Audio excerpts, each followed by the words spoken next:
Hello guys, ഹയ്യാക്കും. അപ്പോൾ തണുപ്പ് കൊണ്ടിട്ട് നമ്മളെ സൗണ്ട് എല്ലാം പോയി. എൻ്റെ വീഡിയോ ലേറ്റ് ആവാൻ കാരണം ഇതന്നെ. അപ്പോൾ നമ്മൾ ഡൽഹിയിൽ നിന്ന് കയറിയ ബസ് നേരെ നിർത്തിയത് ജമ്മുവിലാണ്. ആദ്യം നമുക്ക് ഡൽഹി ടു ജമ്മു ട്രെയിനാണ് ബുക്ക് ആക്കിയിട്ടുണ്ടായിരുന്നത്. ആ ട്രെയിൻ ക്യാൻസലായി. അങ്ങനെയാണ് ഡൽഹി ടു ജമ്മു ബസ്സിൽ വന്നത്.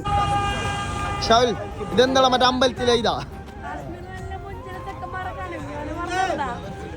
അങ്ങനെ പാക്കേജ് ഗൈഡിന് തള്ളും കേട്ടിരിക്കുമ്പോഴാണ് സൈഡിൽ ഫുള്ള് ഫ്രൂട്ട് ഷോപ്പ് കാണുന്നത്. അപ്പോൾ ഇവിടുന്ന് കാശ്മീരിലേക്ക് നമ്മൾ പാക്കേജിന്റെ ബസ് വരും. ആ ബസ്സിലാണ് ഇനി 4 ദിവസം നമുക്ക് ഇറങ്ങുന്നത്. കാശ്മീരിൽ ശ്രീനഗറിലാണ് നമ്മൾ താമസം. അപ്പോൾ അവിടെ വെയിറ്റ് ആക്കാമാണ് ഈ ഗ്രൂപ്പിലുള്ള ഒരുത്തന്നെ നമ്മളെ വീഡിയോ കണ്ടിന്യൂട്ട് നമ്മളതിൽ മുണ്ടാൻ വന്നത്. പിന്നെ ഓരോടെല്ലാം മുണ്ടിയിട്ട് കുറച്ച് വീഡിയോ എല്ലാം എടുത്ത്. അപ്പോൾ നമുക്ക് കേരളത്തിൽ മാത്രമല്ല അങ്ങ് നോർത്തിലും പിടിയുണ്ട്. നമ്മൾ ബസ് വന്നപ്പോൾ ഓരോട് ഭായം പറഞ്ഞിട്ട് നമ്മൾ വിട്ടു. രാവിലെ എന്ത് കഴിക്കാത്തതുകൊണ്ട് തന്നെ വണ്ടി ഒരു ഹോട്ടലിൽ നിർത്തി. അപ്പോൾ തിന്നാൻ വലിയ സാധനമൊന്നുമില്ല. ഒരു ആലു പൊറോട്ട ഒരു ചീസ് പൊറോട്ട ഉണ്ടെന്ന് പറഞ്ഞു. അപ്പോൾ നമ്മൾ ഒരു ചീസ് പൊറോട്ട ഓർഡർ ആക്കി. ടേസ്റ്റ് എങ്ങനെ ഉണ്ടോ നോക്കാൻ വേണ്ടി നമ്മളെ സാധനം റെഡി. ചീസ് പൊറോട്ട കാണാൻ നല്ല ചേലുണ്ട്, തിന്നാനും അത്യാവശ്യം നല്ല ടേസ്റ്റ് ഉണ്ടായി.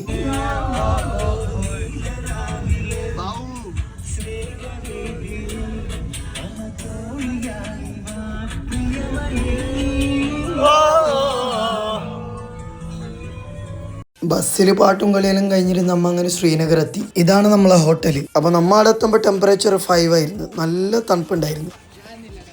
കാണില്ലേ?